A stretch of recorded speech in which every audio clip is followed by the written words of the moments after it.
There is an almost imperceptible moment when the air changes density. You feel it, but you can't explain it. An invisible weight crosses the space, as if something in the world had shifted a millimeter off axis. And suddenly, nothing seems exactly the same. It is at this moment that the awakening begins, and few realize when it arrives. Most continue smiling, talking, posting, repeating inherited gestures, believing that everything is still in its place. But something inside you begins to creak, like an old gear asking for silence. And the silence comes, not as peace, but as revelation. You look around and notice that people talk a lot but say little. They laugh loudly, but their eyes remain sad. They walk hurriedly, but seem to be running away from themselves. And you, for some reason, begin to see, not with your eyes, but with a kind of awareness that seeps beneath the surface of things. It's a vision that wounds and illuminates at the same time, a kind of clarity that dispels the spell of routine. You begin to perceive how much falsehood there is in gestures, how much fear there is in certainties, how much emptiness there is in victories. Carl Jung said that modern man has lost touch with his soul, that he lives surrounded by artificial light but fears the inner light. The first time I read that, I felt as if someone had turned on a lamp inside me, and that lamp never goes out. It mercilessly exposes everything I previously called normal. The automatic conversations, the borrowed dreams, the roles rehearsed to fit into invisible molds. I discovered that the whole world lives acting, and that I too was part of that theater. And what happens when the character tires of the role? When they realize that applause no longer nourishes but oppresses. There is a weariness that doesn't come from the body, but from the soul. An exhaustion born from the contradiction between what is shown and what is felt. It is the exhaustion of those who see too much. To see too much is to perceive the absence behind the presences, the despair hidden beneath elegance, the fragility disguised as control. It is to realize that the entire social structure, with its promises of success and belonging, rests upon a carefully disguised collective anguish. It is to know that the joy flaunted in shop windows is merely a desperate attempt to ward off emptiness. And then comes the question no one wants to face. What happens when we wake up in a world that prefers to sleep? Jung said that whoever looks outside dreams, but whoever looks inside awakens. But awakening hurts. It hurts because when you open your inner eyes, you find yourself surrounded by shadows, not the shadows of others but your own. Those parts you pushed into the basement of consciousness pretending they didn't exist, and when they emerge, they don't ask permission. They invade, disturb, question. They want to be seen, recognized, integrated. At first, lucidity seems like a curse. You try to go back, but it's impossible. Consciousness is like a bell that once rung, resonates forever within you. You try to go on with life normally. You work, you talk, you participate, but something has changed. There's an invisible distance between you and the world. Words sound different. People seem to act on a different frequency. You observe everything as if watching from the outside, a performance you once believed to be real.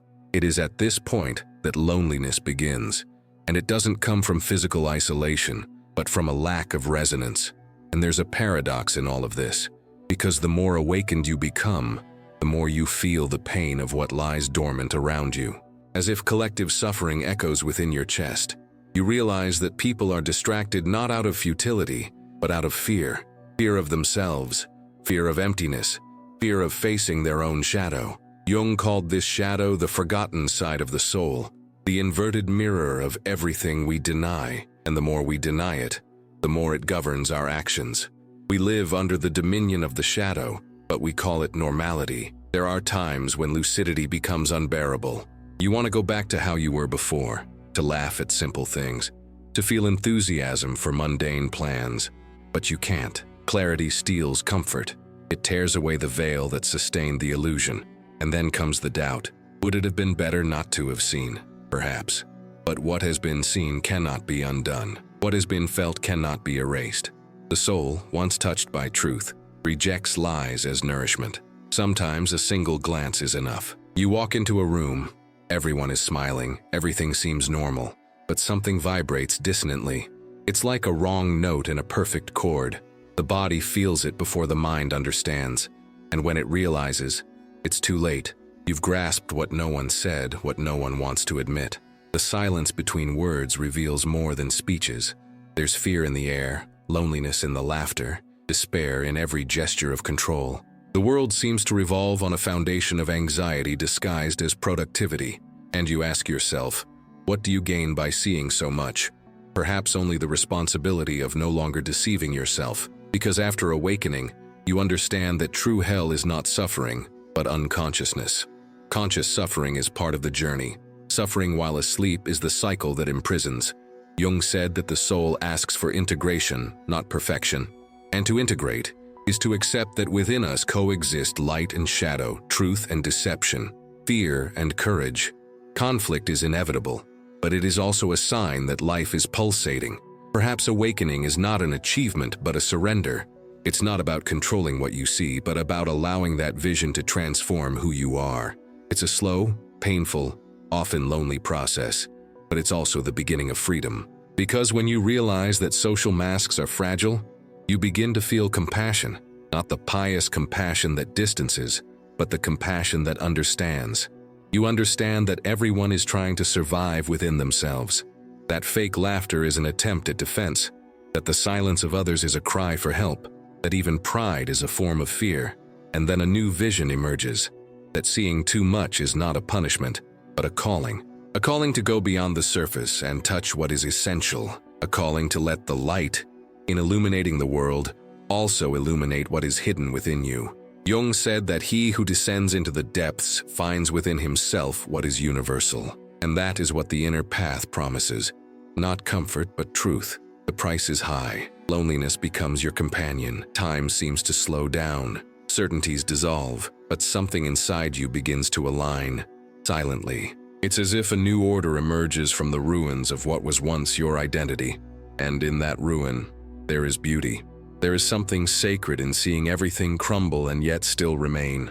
Because perhaps true awakening isn't about fleeing the world, but remaining in it with open eyes, feeling the pain without hardening, perceiving the illusion without becoming cynical, seeing the shadow without losing hope. That's what it means to look inward, not to withdraw from life, but to fully inhabit it. And this is where everything begins to change. Because once you hear the invisible call, there is no turning back. The old life begins to dissolve before your eyes, and a new consciousness begins to be born, silent, patient, relentless. It observes, it waits, it demands passage. And when you finally recognize it, you understand, awakening is not a destination. It's the first step. But what comes next is what almost no one is prepared to see. It's not dramatic isolation, nor obvious loneliness. It's something more subtle, almost imperceptible, an internal detachment, as if the body remained, but the soul had taken a few steps back. You still participate in conversations, still respond to messages, still smile in photos, but something inside you observes everything from the outside, like a spectator who can no longer believe the script. Jung called this state the beginning of awakening, and said that few were prepared to go through it, because it requires a silent courage, the courage to walk alone, even surrounded by people. And the most curious thing is that many confuse this lucidity with weakness. They say it's too much sensitivity, that it's drama, that it's isolation, but it's none of that. It's just clarity, and clarity, contrary to what is thought, is a burden before it is a gift. There's a moment, for example, when you're among friends. The laughter is loud, the atmosphere light, the stories repeat themselves as always, but suddenly something shifts. You realize that the entire conversation revolves around nothing, small complaints, fleeting opinions, recurring memories, and an emptiness begins to silently grow inside you. It's the same emptiness that arises when you open your phone in the morning and scroll mindlessly, when you watch yet another video that leaves no mark, when you answer, "Everything's fine," when everything inside you wants to scream. It's the emptiness that comes from realizing that your whole life seems like an echo. Carl Jung said that the human soul falls ill when it distances itself from what is essential, and that this modern illness disguises itself as normality. We are taught from an early age to maintain appearances, not to show vulnerability, to display certainties that we do not feel. And that is where the invisible conflict begins, that of appearing whole while falling apart inside. You've probably experienced this before, that moment when your chest feels heavy for no reason, when the laughter of others sounds distant, when everything familiar suddenly seems strange. In those moments, something inside you begins to call out, a sound that doesn't come from the outside world, but from the depths. It's the sound of your soul asking for attention. You try to drown it out with distractions, try to convince yourself it's just tiredness, that it will pass. But the call returns, and every time you ignore it, life begins to lose its color. The scariest thing is that nobody notices. You can be surrounded by people and still feel a cold absence. Modern isolation is invisible. Everyone connected, nobody truly present. Conversations happen amidst laughter, but without truth. Jung said that true loneliness doesn't come from a lack of company, but from the impossibility of sharing what is essential. That's why so many lie exhausted even among crowds. What tires them isn't the other person, it's the absence of authenticity. And then you begin to notice how much the world fears silence. People fill their time with noise so as not to hear what the void wants to say. Everything is movement, updating, haste, performance. There is a kind of collective dread of stillness, as if silence were a threat. But it is in silence that awakening resides.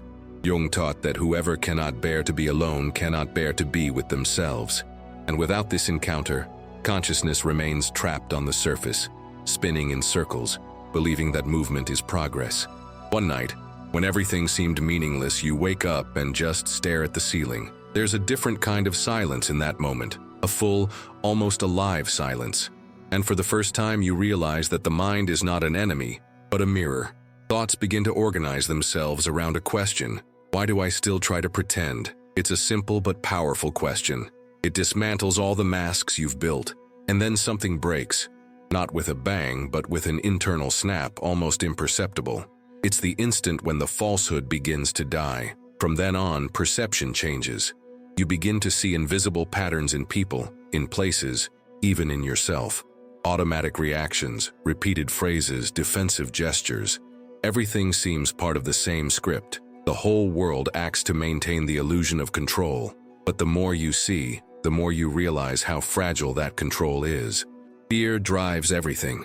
The fear of losing, of being rejected, of feeling pain. Jung said that as long as man flees from the unconscious, he will be a slave to the forces that inhabit it. And that is exactly what you see, an entire planet governed by unrecognized fears.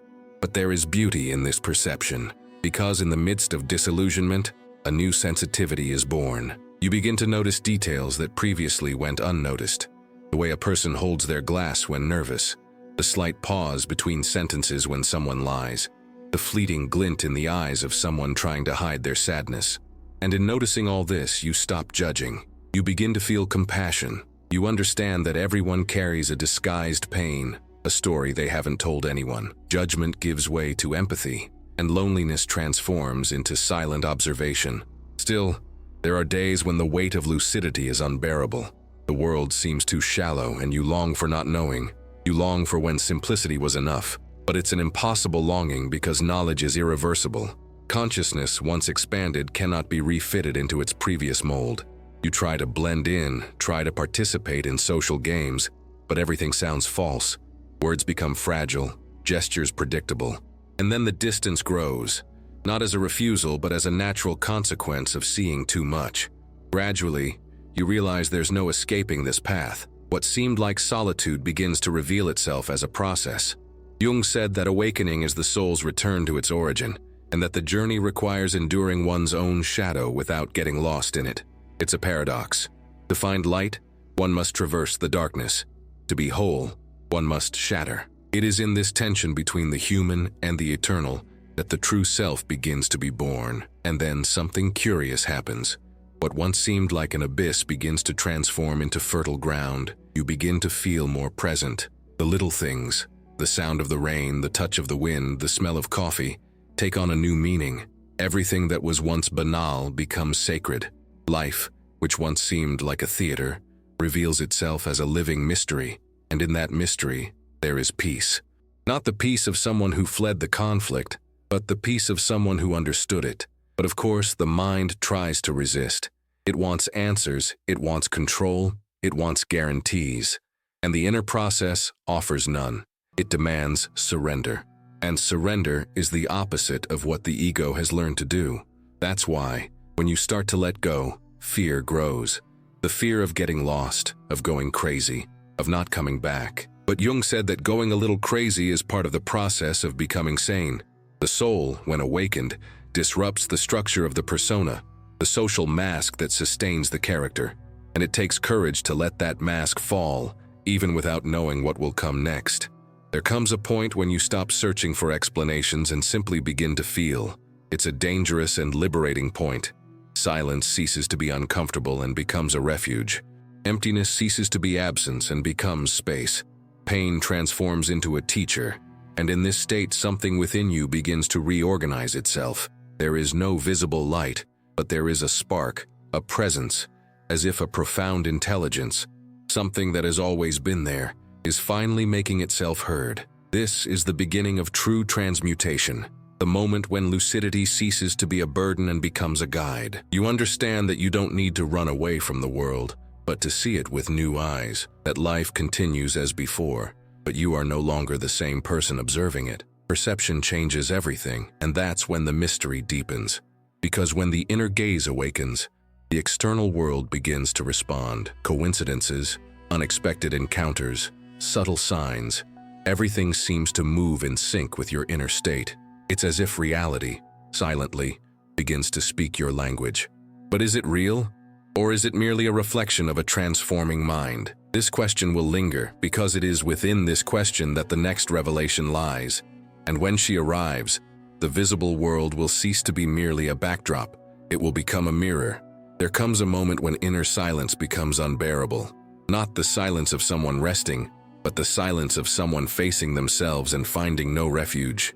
Everything that once seemed solid begins to dissolve. The social role, the titles, the certainties, even the name you repeat when introducing yourself. Suddenly, the I is no longer enough. Something inside you begs to fall, to be stripped of all labels, forms, expectations. Jung said that the ego is a role we forget we are playing. The problem is that by forgetting, we begin to confuse the role with the soul, and that is what imprisons us. You begin to notice that almost everyone around you is acting. The exemplary employee, the perfect child, the ideal partner. Everyone is performing carefully molded versions of themselves, hoping the world will applaud them. But the awakening comes like a crack in the stage. You forget your lines, look at the audience, and realize that it no longer makes sense to continue. What to do when the character you created becomes a prison? When the mask, once useful, now suffocates? What if paper was no longer needed? What if the real act of courage was abandoning the script, even without knowing what will come next? This is the crisis of the awakened being. You try to adapt, try to resume the old rhythm, but everything sounds artificial. Conversations seem like rehearsed scripts, encounters, repetitions. Even laughter has a set time. It's as if life has lost its spontaneity. Jung said that the individuation process begins when the persona, the social mask, breaks down, and the real self tries to emerge. But the birth of the true self is painful because it requires the death of the character. And almost no one wants to die to themselves. There comes a day when you decide to be sincere. Someone asks, "Are you okay?" And for the first time, you think about telling the truth, but you hesitate. The world doesn't know what to do with the truth. It frightens, disorganizes, disturbs. Sincerity has become offensive, introspection indifference, depth arrogance. Society celebrates false equilibrium because it is functional. Internal chaos is not. But those who awaken can no longer participate in this collective lie. Authenticity becomes a vital necessity, even if it costs relationships, even if it brings loneliness. Have you ever wondered why the truth is so frightening? Why do we prefer the comfort of a mask to the vertigo of inner nakedness? The fear of rejection is ancient. It's ingrained in our psyche as a survival instinct. Belonging meant living. Being excluded meant dying. But the world has changed and the soul still obeys old codes. That's why we continue trying to fit into molds that suffocate us. But there comes a point when the body refuses to participate in the charade. Anxiety attacks, insomnia, and unexplained fatigue arise. These are the cries of the unconscious saying, "Stop acting." And if you listen carefully, you'll realize that the collapse is, in fact, a call for authenticity. Carl Jung said that human beings don't heal by becoming perfect, but whole. This means embracing the parts we reject: fear, anger, desire, mistakes. everything the persona hides. And that's where the path narrows, because looking inward means confronting what you yourself created to protect yourself. The unconscious is not an enemy, it's simply the forgotten part of you asking for recognition. But what if the shadow you fear so much is actually the guardian of your truth? What if the darkness is merely a veil over your own light? While the world spins outside, you enter in silence. You begin to observe people differently. You notice how everyone tries to appear happy. It's a sad spectacle. Smiles that hide tears, achievements that mask loneliness. And yet there is beauty even in that. Falsehood is also an attempt at love, a clumsy way to survive. Understanding this is liberating. Suddenly, judgment disappears. Compassion arises, not as an emotion, but as insight. You understand that everyone is trying, even if in the wrong way. One night you walk down the street and everything seems different. The lights, the noises, the air. There's something symbolic in every detail. The world begins to respond to you. An unfamiliar glance, a random phrase, a sudden breeze. Everything takes on meaning. It's not coincidence, it's synchronicity. Jung said that when the soul awakens, the outer world becomes a mirror of the inner world. It's as if reality begins to conspire with what you feel, revealing the invisible through the ordinary. But is it the world that's changing? Or is it you who finally sees it? How many times has reality tried to speak to you, and you were too distracted to listen? These signs multiply. You think of someone and that person appears. You open a book and read exactly the sentence you needed. You listen to a song and feel it was written for you. There is an intelligence behind coincidences, an order that doesn't impose itself, it only whispers. And you realize that the universe speaks in the language of symbols. The psyche and the cosmos dance in correspondence. Everything internal finds its reflection in the external. Fear attracts shadows, serenity attracts clarity. But the rational mind tries to deny it. It says it's coincidence, imagination. Still, the heart knows. It recognizes patterns that reason cannot measure. It's the language of the unconscious, the same language that manifests itself in dreams. Jung saw in dreams the map of the collective unconscious, the place where the soul dialogues with mystery. And then you start to dream differently, vivid symbolic dreams, full of messages that seem to come from another time. An animal watching you, a house collapsing, a mirror breaking. Each image is a code, each symbol an invitation to interpretation. You wake up with the feeling that something wants to be born inside you, something the mind doesn't yet understand. It's the real self, stripped of masks. It doesn't speak in words, but in presence. It's calm, silent, profound. It doesn't want to prove anything. It doesn't want to control anything, just to be. And in this state, everything that once seemed like a threat begins to lose its power. Fear transforms into curiosity, pain into a teacher, silence into refuge. But there's a subtle danger at this point, confusing awakening with escape. Many, upon encountering the truth, try to withdraw from the world, believing that spirituality is isolation. Jung warned about this. He said that light must be experienced within matter, that the spirit must walk hand in hand with the human, because it is in everyday life, in relationships, in frustrations, in simple choices, that consciousness proves itself real. True awakening doesn't distance you from life, it returns you to it. What if enlightenment is not a destination, but the beginning of a new way of being in the world? What if the purpose is not to escape pain, but to understand its meaning? There is something sacred in remaining, continuing to breathe, to converse, to exist, but with a different perspective.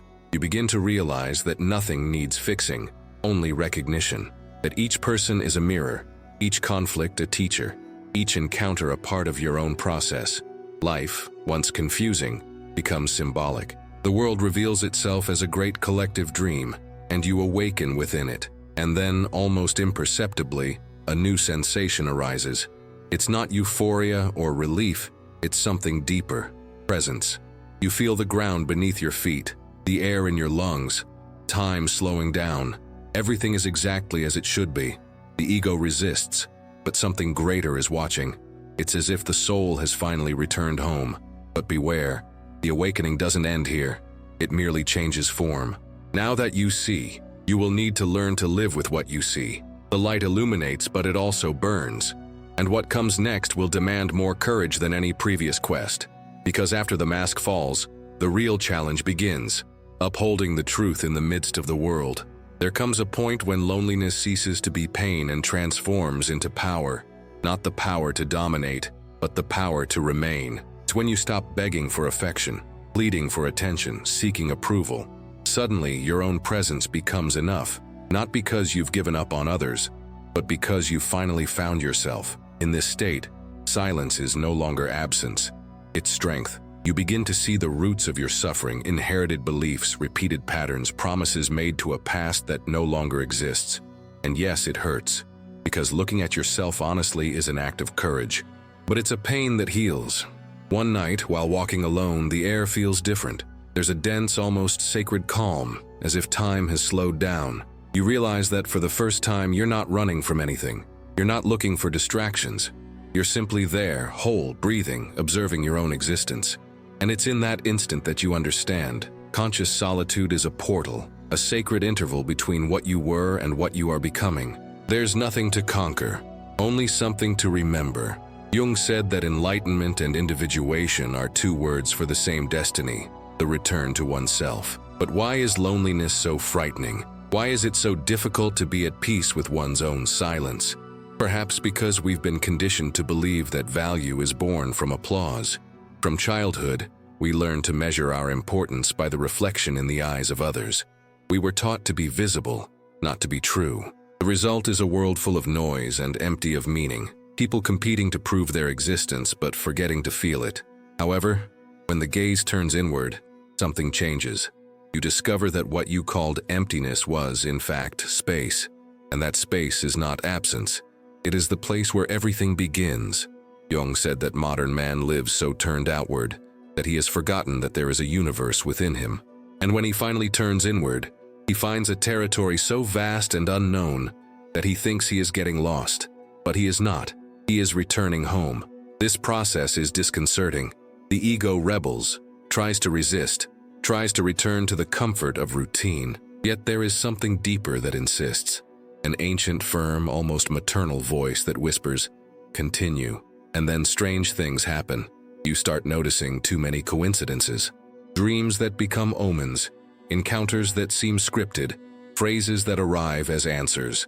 It's as if the entire universe begins to participate in your journey. Jung called this synchronicity, the dialogue between the inner and outer worlds, an improbable, yet real phenomenon that unites destiny and meaning. He said that nothing is accidental when the soul is awake. But has it always been this way? And you just didn't see it? Or does the world only begin to speak when you become capable of listening? There are curious accounts of people who, in the midst of profound crises, had perceptions impossible to explain rationally. One man once recounted dreaming of a broken clock showing 11:11.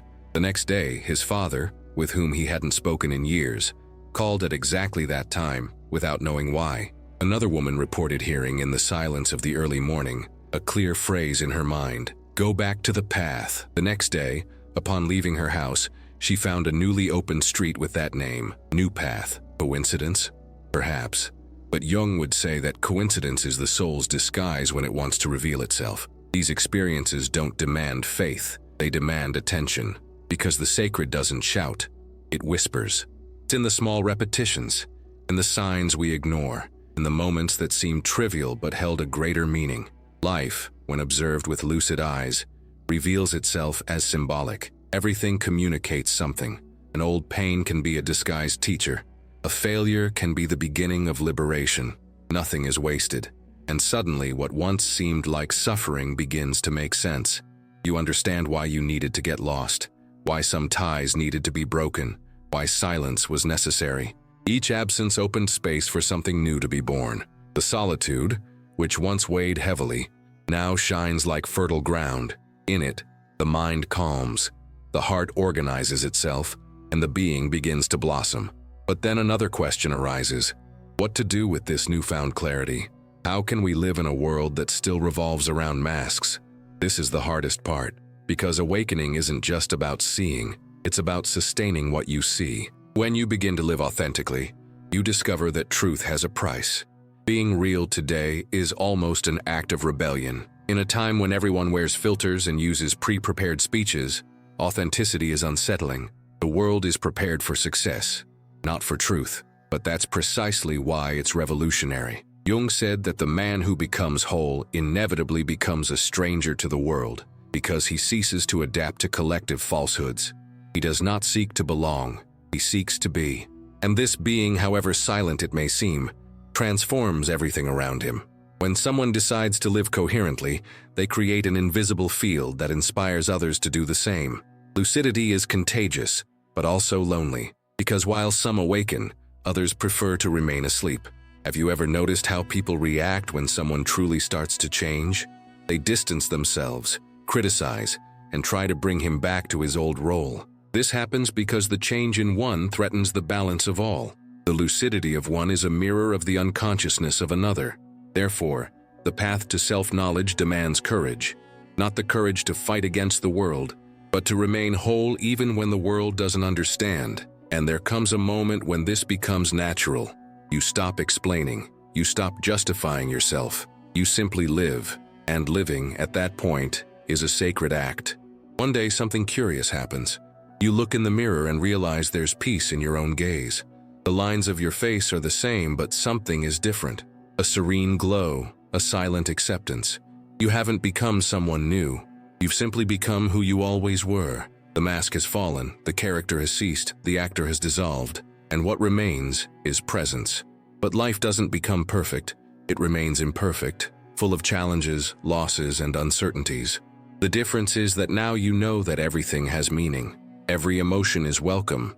Every obstacle is a teacher. You no longer fight against what is. You walk with what is. And in this surrender, freedom is born. Jung said that the true individual is the one who carries the world within themselves, but is not confused by it, and perhaps that is what awakening offers, the ability to be in chaos without getting lost in it. The world remains the same, but you see it with different eyes.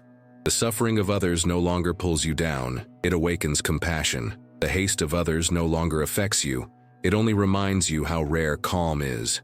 And when you least expect it, you realize you're ready to live, to feel, to make mistakes, ready to exist without a mask. Fear still comes, doubt still appears, but they no longer have the same power. Something inside you has matured, and this maturation is irreversible.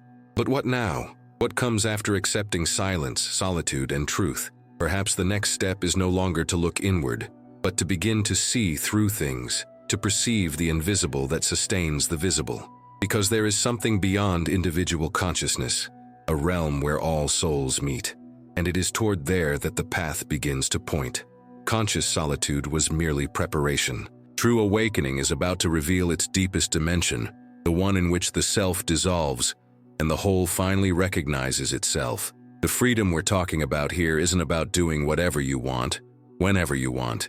It's the freedom of not needing to prove anything to anyone. Not happiness, not success, not stability. It's the freedom to exist without spectacle, to breathe without justifying, to be without asking permission. Little by little you understand that you no longer need to fit into molds, that there's no longer a need to hide what you feel, that the simple act of saying no can be a form of love, and that the most sincere yes is sometimes the one the world doesn't understand. Being real is this: preferring the uncomfortable truth to the pleasant lie, choosing silence instead of empty noise, ceasing to seek an audience and beginning to seek presence. When this happens, something changes profoundly. Loneliness, once painful, transforms into space. Space to breathe, to feel, to exist. But this freedom comes at a price. You start losing people, places, routines. What once seemed essential begins to slip away. There's a phase where everything crumbles. Friendships dissolve, projects lose their meaning, plans fade, and you ask yourself, did I go down the wrong path? Did I lose too much? The mind tries to resist, but the heart knows. Nothing that is true is lost. What is falling away is only what no longer fits with the new thing that is being born. Have you ever noticed how the world reacts when someone truly changes? As if authenticity were a silent threat to the order of things? That's why awakening is so lonely. Clarity is frightening. It dismantles the invisible agreements that sustain the social theater. People don't know what to do with someone who isn't pretending. That's why when you start living truthfully, many distance themselves. But something curious happens at the same time. New people emerge. Unexpected. more in tune with who you've become. There's no coincidence in that. Jung said that when the individual transforms, the world around them reorganizes itself to reflect that change. It's the psyche shaping reality. One day you wake up with a different feeling. There's something in the air, a slight but persistent premonition. The day goes by as usual, but everything seems laden with meaning. The sound of rain on the window feels like a message. The gaze of a stranger brings an inexplicable familiarity.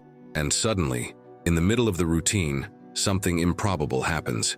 A perfect synchronicity. A small, almost banal event, but impossible to ignore. A number that repeats itself. A phrase spoken by someone that echoes exactly what you were thinking.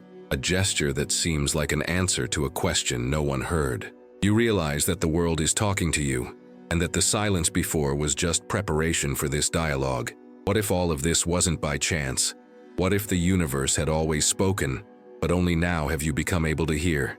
Jung said that the unconscious is not merely a repository of memories, but a living force that wants to participate in consciousness. It manifests itself in symbols, in signs, in coincidences that defy logic. And when the ego finally yields, when the mind surrenders to the mystery, this communication intensifies. It's as if reality opens up, revealing a second layer, more subtle, deeper, truer. And that's where the tension grows, because the rational tries to erase the inexplicable, tries to maintain control, tries to return to the old ground of the known. But the soul has already seen too much to retreat. There comes a moment when fear returns, disguised as doubt. You begin to question everything. What if I'm imagining things? What if I've gone mad? But deep down, something within you remains serene. It's a confidence without logic, a certainty without proof, the same confidence that drives the sunrise every morning. You understand that there's nothing to prove, only something to live. And in this surrender, something expands. The feeling of separation dissolves, and for the first time you don't think, you feel that everything is connected. Carl Jung called this the experience of the self, the instant when the personal self recognizes itself as part of something greater. It's not about losing individuality, but about understanding that it is only a momentary expression of an infinite whole. It's like a wave realizing it's part of the ocean, and in that instant, fear dies. Loneliness disappears. Time loses its form. The mind falls silent. Everything is one. But then comes the twist. Because right after the ecstasy of unity, life calls you back. The phone rings, the traffic returns, the body feels hungry. Daily life reappears in all its simplicity, and that's where the real test begins. Awakening is not about escaping the world. It's about returning to it with different eyes. Jung said that the truly conscious man is the one who lives the spirit in the midst of matter, who does not withdraw from the world, but transforms it from within. Have you ever noticed that the hardest part isn't waking up, but staying awake? Is it true that the greatest challenge is not finding the light, but living with it amidst the noise of ordinary life? From then on, learning becomes practical. Traffic becomes meditation. A banal conversation becomes a mirror. A conflict reveals parts of yourself that are not yet integrated. Spirituality ceases to be theory and becomes presence. You realize that the meaning of life is not in the answers, but in the way you live them. Everything is an opportunity for expansion. Pleasure, error, pain, waiting. Every moment is sacred because it is real. And yet, there are days when the old weariness returns. The mind tries to escape, the heart closes, the body feels heavy. But now you know that everything is cyclical. Consciousness is not a straight line, it's a spiral. You fall, but you fall on another level. You relearn the same thing, but from a higher point, and so the process continues. Infinite, patient, profound. At the end of an afternoon, you feel the call of silence again. This time it doesn't hurt, it embraces you. The air seems still, time suspended. No words would be enough. You simply breathe, and in that simple gesture you understand everything. There is no more struggle, no more searching, only presence. The freedom you sought was here all along, disguised as yourself.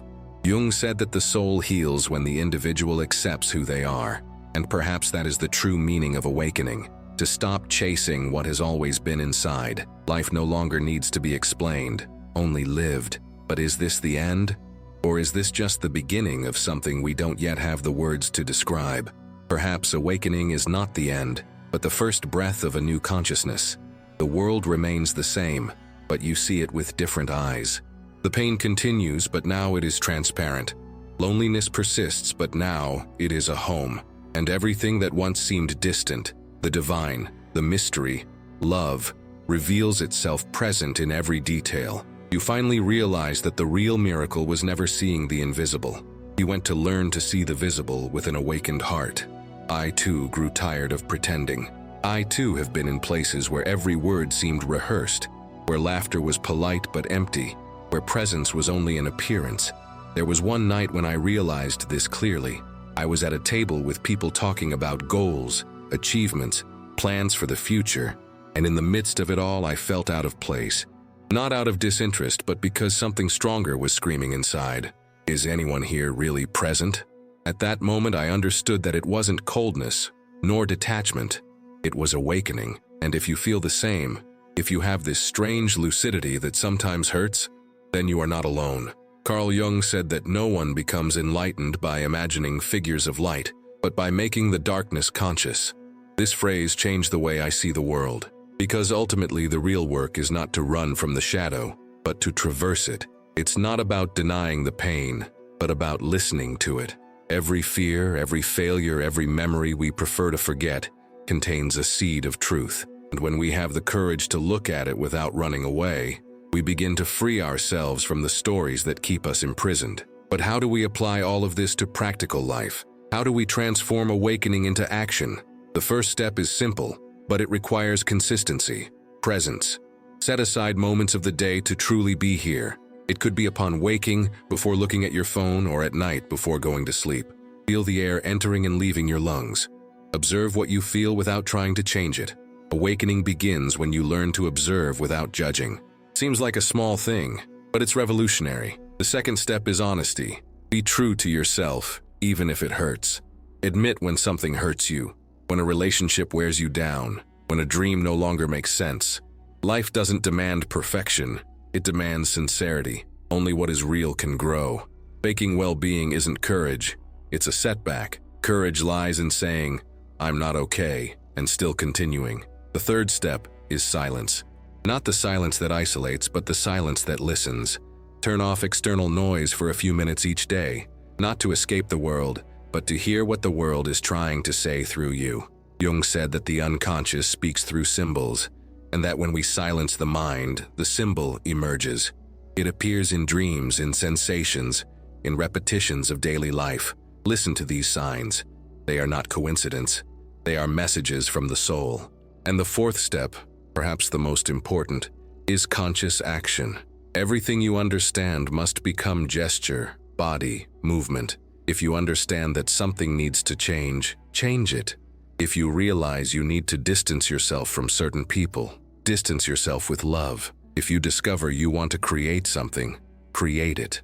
Consciousness that doesn't manifest becomes a burden. What isn't lived makes you sick. Awakening isn't an idea, it's practice.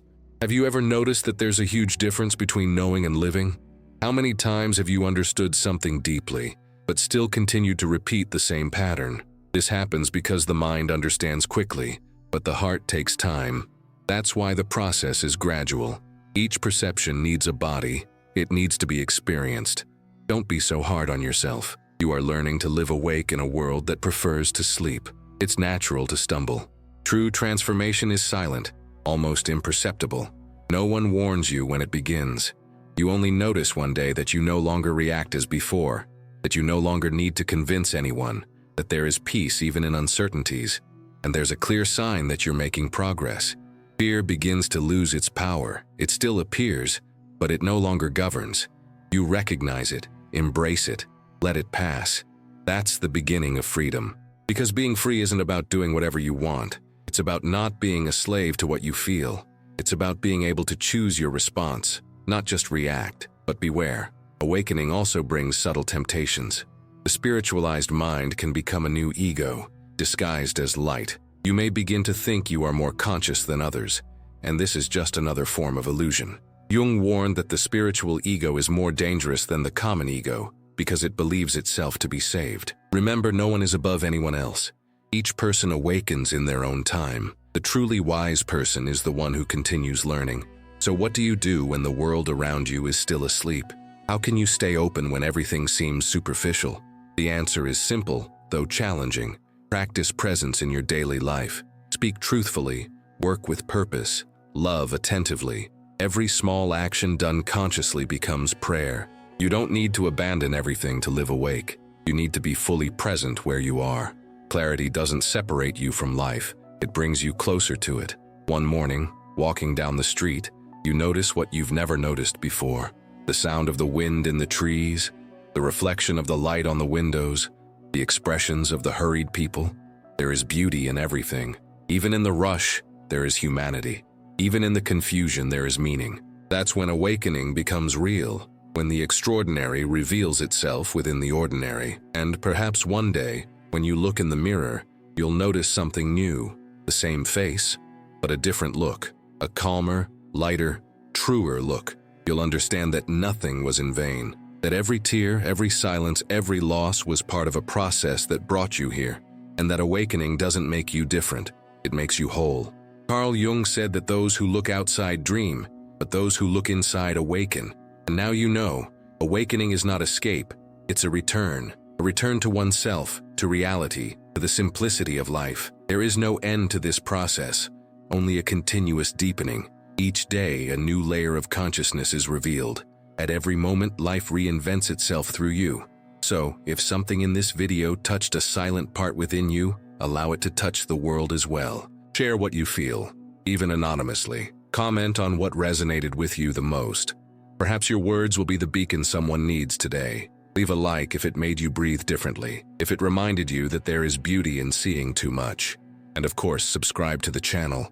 I promise to continue accompanying you on this path of lucidity, shadow, and light, with more reflections, more silence, and more truth. Because in the end, seeing too much does hurt. But living in darkness hurts much more, and you've already started to see it.